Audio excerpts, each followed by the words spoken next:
Fundamental counting principle is very useful when you're studying probability or when you're studying permutations or combinations of objects in a set. It basically says that if one task can be done m ways and another task can be done in n ways, then the two tasks together can be done in m times n ways. Here's an example. You have a food cart downtown. They offer 8 kinds of sandwich and 3 kinds of side dish for lunch. If a lunch consists of 1 sandwich and 1 side, the number of lunches that are possible would be 8, the number of sandwiches, times 3, the number of sides, or 24. It's really just that simple.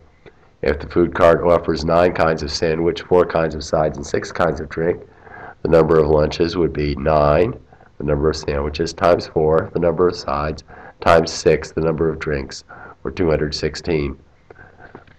And you can extend this to any number of tasks. You just multiply the number of ways each task can be done together.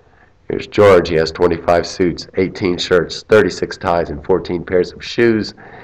And if we assume that they all go together, the number of outfits he can wear is 25, the number of suits, times 18 shirts, times 36 ties, times 14 pairs of shoes, 226,800 possible outfits, more than a lifetime's worth.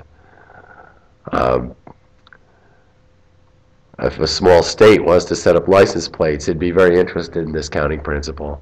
They're going to use 2 digits or 2 letters from A to Z, followed by 3 digits from 0 through 9. How many plates are possible if no letters or digits can be used more than once? Well, the number of plates in that case would be 26 letters for the first position, times 25 letters that are left after the first one's been used, times 10 digits, 0 through 9. After the first one's been used, there are only 9 left that can be used in the second position, and only 8 after the first 2 are spoken for.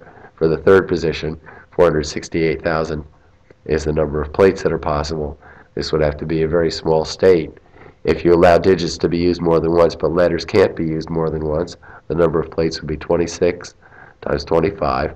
That would take care of the number of 2-letter possibilities, times 10 digits for the first digit, times 10 digits for the second digit, times 10 possibilities for the third digit, gives you 650,000 possible plates, a little bit more than before. And then if we allow both letters and digits to be used more than once, then the number of plates would be 26 letters times 26 letters, times 10 digits, times 10 digits, times 10 digits. 676,000 would be the total number of plates. This would be clearly inadequate for most states. Just about any state in the Union would have probably more demand for license plates than that.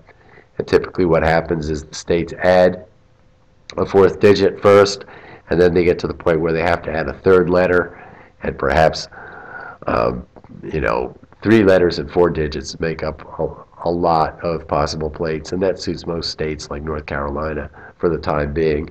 But as demand grows, then perhaps this will need to be expanded upon. But the counting principle has lots of applications to situations like that.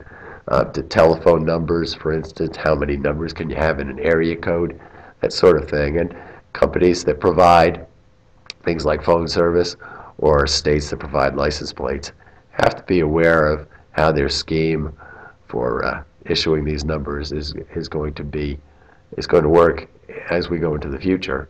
Will they have enough possibilities? So people have to think about that sort of thing. But we're going to use this to study permutations and combinations, which will be coming up soon.